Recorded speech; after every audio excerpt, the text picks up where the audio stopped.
Hello, everyone. Welcome to week 12 of Montana's 69th legislative session. My name is Gabby Crevitt. I'm the communications director with the Montana Democratic Party. And I'm Shannon O'Brien, former lawmaker, statewide candidate, and retired teacher. Shannon, what a fascinating week in Helena. Before we get into everything, tell me a little bit about your interview with State Senator Derek Harvey from Butte. Yeah, I had a really insightful interview with Senator Harvey. He's a firefighter, strong union leader, and a father of two young kids, and he's really a veteran legislator. We unveiled some relatively little known or talked about highly intense issues that come up with first responders around mental health. That was really interesting. Few people know that the lifespan of firefighters is typically 10 years less than the general public. And some of that is just simply from exposure to toxic materials. But suicide rates in just recent years have been significantly increasing. So it was really an interesting discussion. But that said, the fun part of the interview was really learning more about the always fascinating culture of Butte, America. And in this context, what that means to be representative of Butte in Helena. Well, great. I'm really looking forward to that interview. I know whenever I think Butte, America, one of the first things that comes to mind is pork chop Johns. I don't know if Senator Harvey brought that up at all, but that's what I think about. But yeah, let's get into things. Shannon, I guess let's start the show off with Medicaid expansion. Do you have any updates for us on the big Medicaid expansion bill?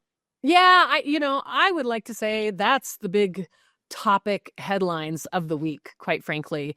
Medicaid expansion has been a priority for Democrats and so many Montanans for years now, but certainly this legislative session. And finally, it was signed into law yesterday.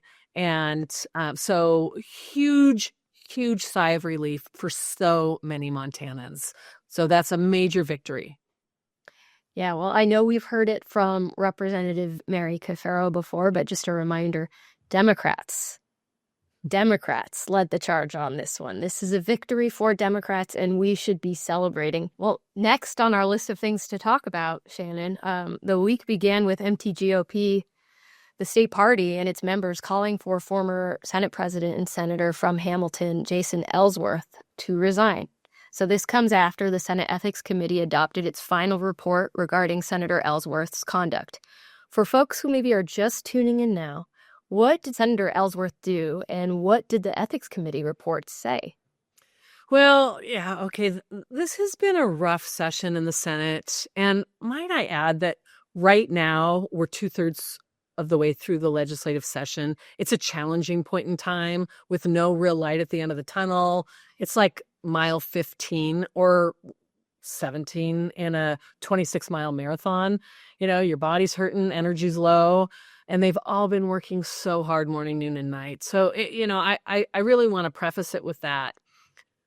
That said, the brief background is that Senator Ellsworth, in the last 2 weeks that he was actually president, last legislative session and interim, he was president of the Senate. He had two contracts in a total of $170,000 of taxpayer money, engaging a friend and former employee of his to draft and follow bills from a special interim committee that was addressing the judiciary.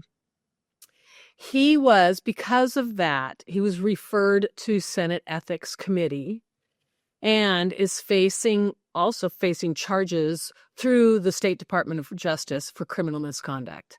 Essentially, he was accused of illegally hiring a friend without disclosure, splitting one contract into two to avoid contract bidding, and then using taxpayer money for doing what our competent legislative staff does already. And after a thorough ethics committee investigation, there was a 25-plus page report that was submitted to the Senate, sharing multiple findings. Number one, since no check was actually written, the contract was voided in January. Once all of this came out, that staff raised concerns about the legalities of this issue. There was technically no violation. However, the biggest issue of guilt is that he did enter into a contract using taxpayer money with a friend without disclosing the relationship. Yikes. So then Republicans in the Senate made a motion to expel Ellsworth on the Senate floor on Monday. Let's hear from Senator Ellsworth first. Well, I have not had and do not have a personal or private interest in this matter. I understand the appearance of one may exist. In the appearance of impropriety may impugn the integrity of this body. Let me be very clear. I did not violate any of our Senate rules or state laws or state regulations or procedures. I did not attempt to use my position for personal or private gain. And I received no personal or private gain.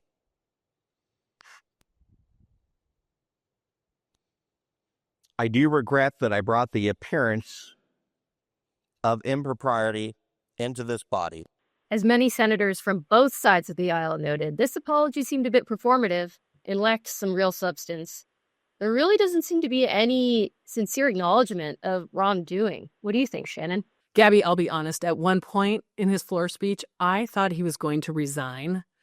He sounded so heartfelt, but then he clearly stated, as we just heard, no wrongdoing, but apologized profusely for the perception of wrongdoing.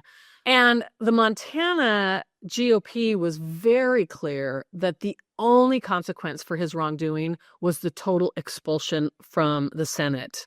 Honestly, it got pretty tough on that floor. I don't believe what we just heard from the person in seat 31. He is one of the best salesmen I have ever met in my life. He can sell you just about anything.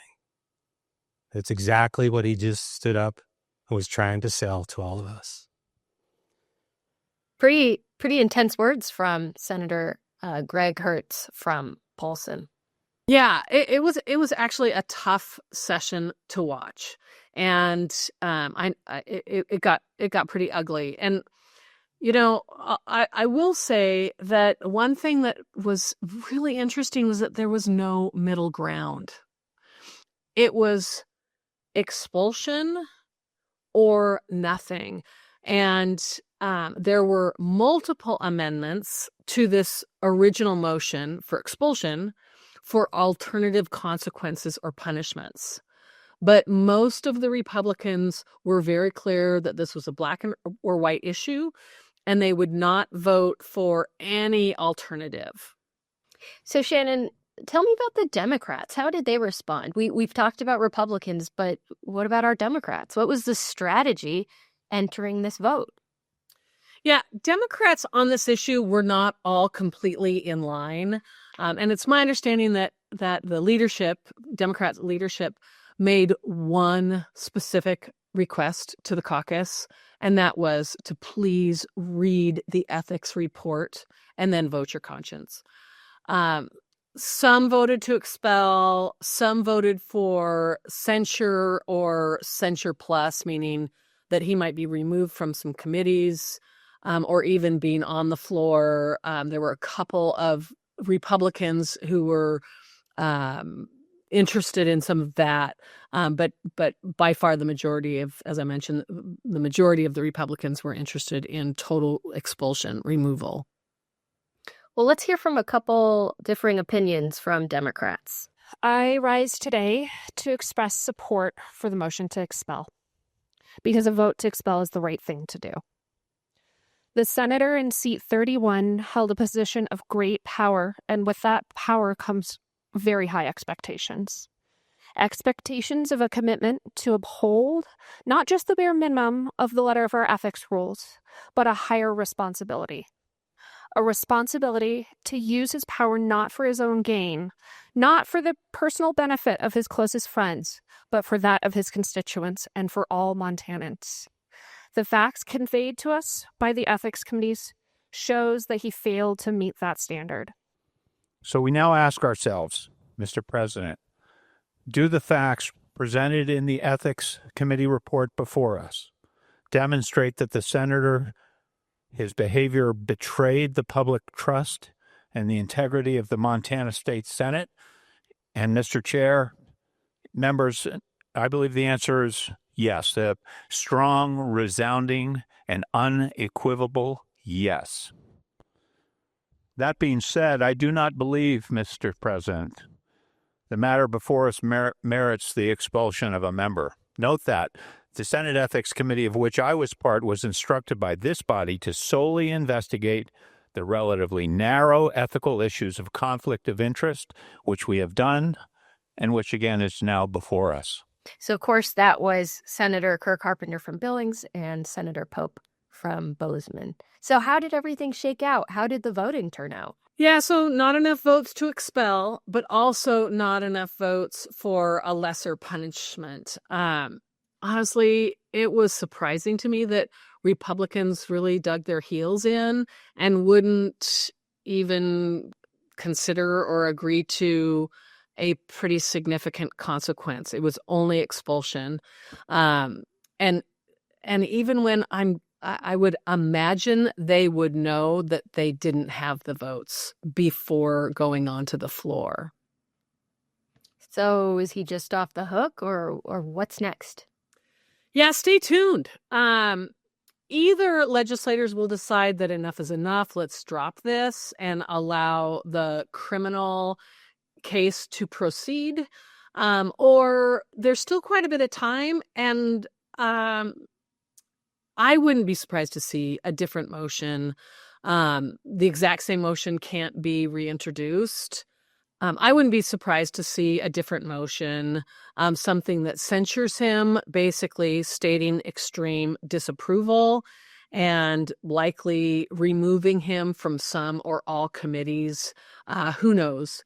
My conversations with some of my former colleagues and friends are, it does sound like most, if not all, of the senators recognize that a significant response or consequence is justified. The biggest issue that Democrats grappled with was, does the punishment fit the crime? And total expulsion wasn't something that a conflict of interest warranted. So yeah, we'll just see. Stay tuned. Yeah, so I think, Gabby, with that, we should just roll into the interview with Senator Derek Harvey out of Butte. And I think folks will really enjoy hearing what he has to say. Can't wait. Thanks, Shannon.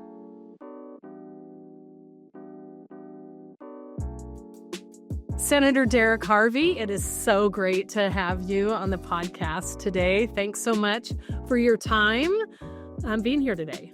Yeah, thanks for having me. I'm excited to do it and excited to share a little bit of my experience at the Senate up here. So well, that's great. That's great. Well, we're getting very close to day 60, is my understanding. Yes. And time is flying and lots is happening. And so I'm just going to ask you a few questions. And the first question I have, which I like to ask many of our guests, is every legislative session has its own unique flavors and quirks and personality, really. What would you say, how does this legislative session look different than all of the many? Have you been through, is this your 9th legislative session? No, so this is 4 for me. 4, okay. Yeah. So for your 4th legislative session, how does this one look different? You know, it's really the unique session for sure. We see a divide in the Republican Party like we've never seen before, and we've been able to turn that into success for Democrats, especially over here in the Senate. We've been able to work with these 9 moderates to get a lot of good things done and ultimately kill a lot of really bad things.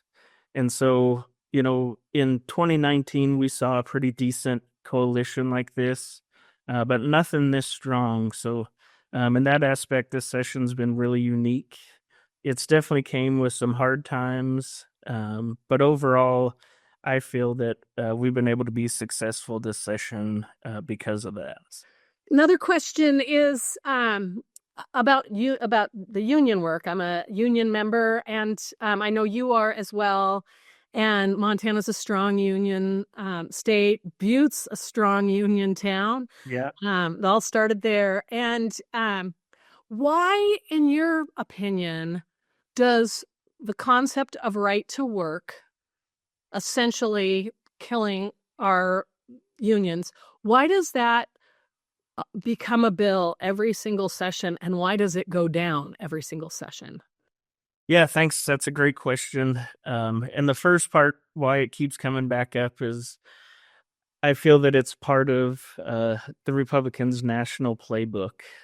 We see these out-of-state interests, Americans for Prosperity and groups like that, National Right to Work. Those are the folks that we're seeing coming into the building. They're the only ones that are standing up and supporting these bills. So really, it's a national pressure that I feel is being put on. And, to me, they seem to pick new legislators, new Republicans to run these, or, Republicans that they feel they can kind of manipulate to push this through. Yeah, so it really goes to show that the work being put on by these workers, not only on their day job, but their willingness to come up and fight for what they've earned throughout their career in their unions, has really what's made it successful in us being able to defeat these attacks. It's really special. It's been a pride of my legislative career that I was able to be here during that session and take part in it. Is we were the first state to come into a Republican trifecta that was able to defeat right to work. Every other state that came in facing that became a right to work state in that next session. So it's really something that us as Montana Democrats, us as Montana union workers should be proud of. We let the nation know that right to work isn't welcome here in Montana, and we're going to continue to fight that. Thankfully, the pressure has been less. We're only seeing these national groups, and even the national groups are dwindling. I'm guessing we'll continue to see right to work bills, but our presence is here and well known, and I think it's very well known nationally as well. In those days, the call to action days, when we have hundreds of union workers who are showing up at the Capitol and giving testimony and talking to their legislators, are such meaningful days. They're really powerful. It's like becomes a reunion. It does, yeah. A big family reunion. Yeah, that's right. Well, why don't you share some of the, as far as bills or issues in general go, what's some of the highlights, the best of the best that you personally, or as a caucus, as a team, what do you see as is the success? Really, this is the fastest that Medicaid expansion has ever gone through a session, and that was a shared priority that we had with the 9 moderates and moderates overall in both chambers. And so just getting that through and getting that off the board has definitely been a huge accomplishment this session. We know that Montanans need that coverage. We know that if we didn't reauthorize it, or if we made major changes, that was going to hurt actual people. And so it's been great to see that go through. It's been great to see it go through really unscathed, and we can continue that great program for the state of Montana. Yeah, that's great. That affects so many people, tens of thousands of people. So Democrats still do not have the majority, although many have argued that that Minority Leader Pat Flowers is actually the majority leader, or some people tease him and call him president of the Senate because of the 9 Republicans that are moderate and this group this collaborative group that have been working together. But nonetheless, there have been some bills that have gone through that we're not happy with, and I'm just curious from your perspective. So what are some of the worst that you've seen go through so far? Yeah, so far, the attack on the judiciary, there's bills that pass the House and there's bills that pass the Senate. And, we're hoping by the end of the session that they all die. But so far, that's kind of been our biggest attack. We've also had kind of some crazy ones, defining sex that had passed out of the Senate. It's still in the House over there. They prioritized, passing a bathroom bill, specifying who can go into which bathroom and what penalties will be in public buildings. And they pushed that through, and unfortunately that made it to the governor's desk. It's not what Montanans sent us here. It's not tax reform. It's not protecting workers. It's not providing health care for our most vulnerable. It definitely, to me, signals their priorities. That was one of the bills that they pushed through the earliest. So I wish we could have caught that one, but that's one that ultimately got through. And it's so interesting. I think every legislator, every candidate that I spoke with during campaigning, they were saying that it was property taxes and child care, health care with Medicaid, that those are the priorities. And, I've heard time and time again, not once did I hear about an issue with who gets to use what bathroom. Yep. And so it's just interesting that that's what was prioritized. So shifting gears here, as we mentioned when we introduced you, you have a rich Butte history of firefighting, and you probably know that that's an issue that's close to my heart too. I have a couple of uncles who were firefighters, my brother, and 2 of my nephews are firefighters, and there were a handful of bills that are in process right now, I think are still alive, that support our first responders. And I just wonder if you could speak to those bills as well. Yeah, thanks for bringing that up. The big push from firefighters and police officers this session has been getting PTS coverage considered under workers' comp or an on-the-job injury. Back in 2019, we were able to pass presumptive illness coverage for certain cancers for firefighters. And really, this PTSD would be an expansion of that, not only covering firefighters, but also covering first responders, our jailers and prison staff, and dispatchers. Yeah. And, we see it. There's been countless studies that have shown that these first responders get PTSD at a very high level. It's impacting jobs.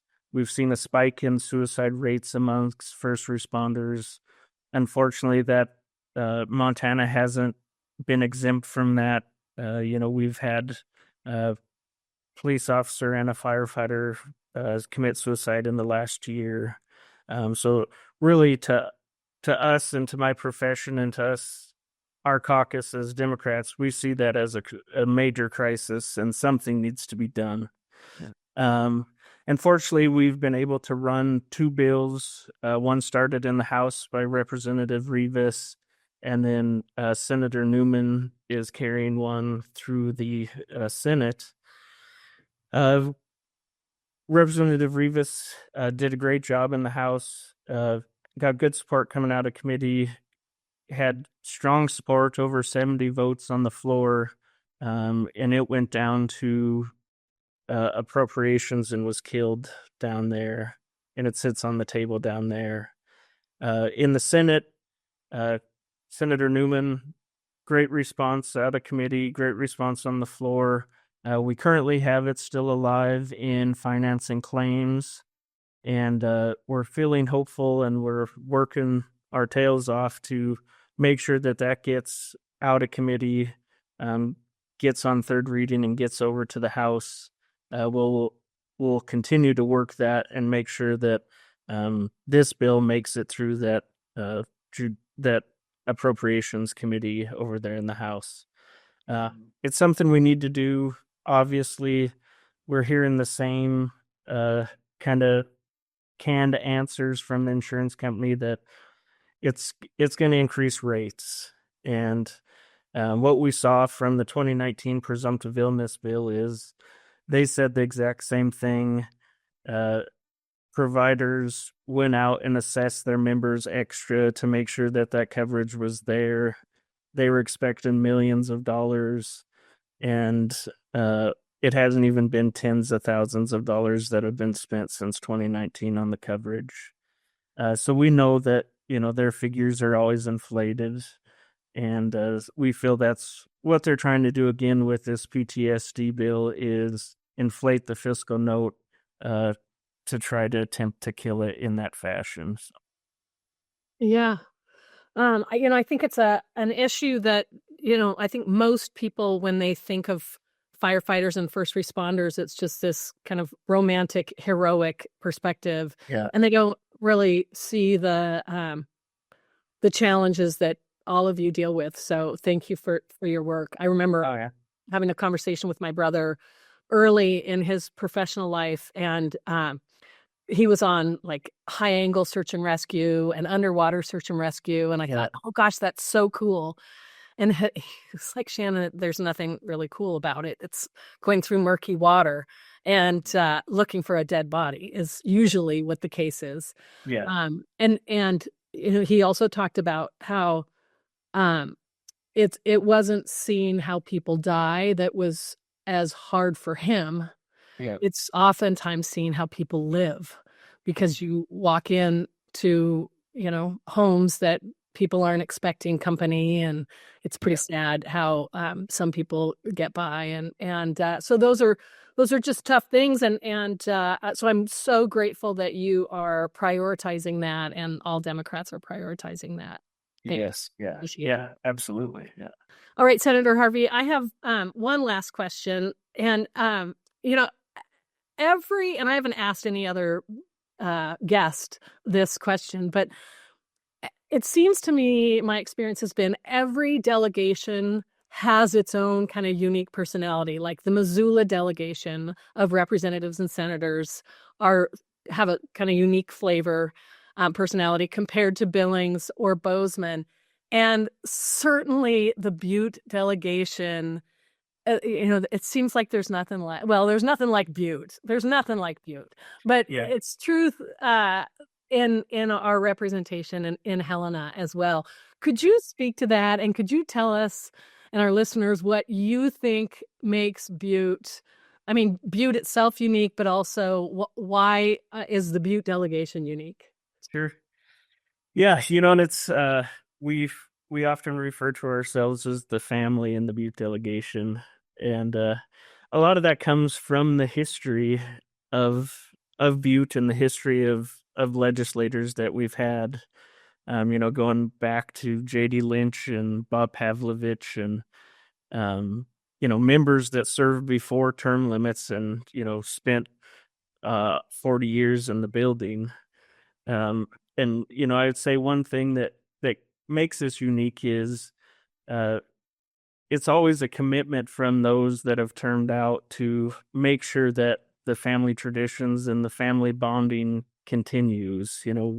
My first session, Senator Sesso had us all over to his house, and we talked about past sessions that they had, and we talked about shared priorities that we all had moving into the session, and really the importance of having strength in numbers by sticking together. And, that's one thing that we always try to do. We'll always try to vote together. We'll try to have the conversations beforehand and stick together. And as Butte and as our history has shown us, Butte's a mixing pot. And what I think translates from that, our upbringing into the legislature is we're good at communicating with people and essentially kind of picking up people that are somewhat wandering out there.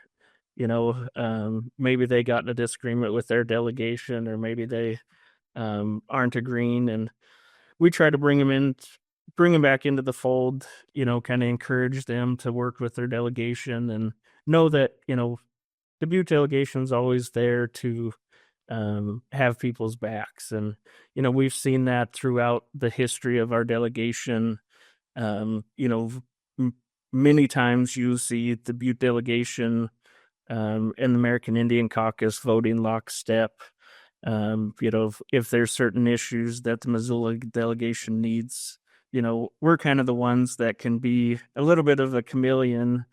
And, sometimes that goes against the party, but it's to help our communities and help other communities. And Butte's kind of, I feel, the group that is always willing to kind of push the envelope a little bit and make sure that our friends and partners have the coverage that they need and the support that they need in the legislature.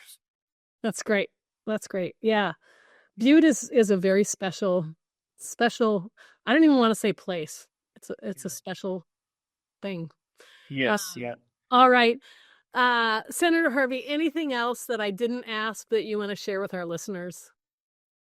It's been a pleasure of mine to serve in this position. I feel that we have lots of support from the Democrats, and I'm proud of the work that we've done. I'm proud to see that we're doing podcasts like this to have this communication with our supporters. Please keep reaching out. Please keep sending emails and making phone calls.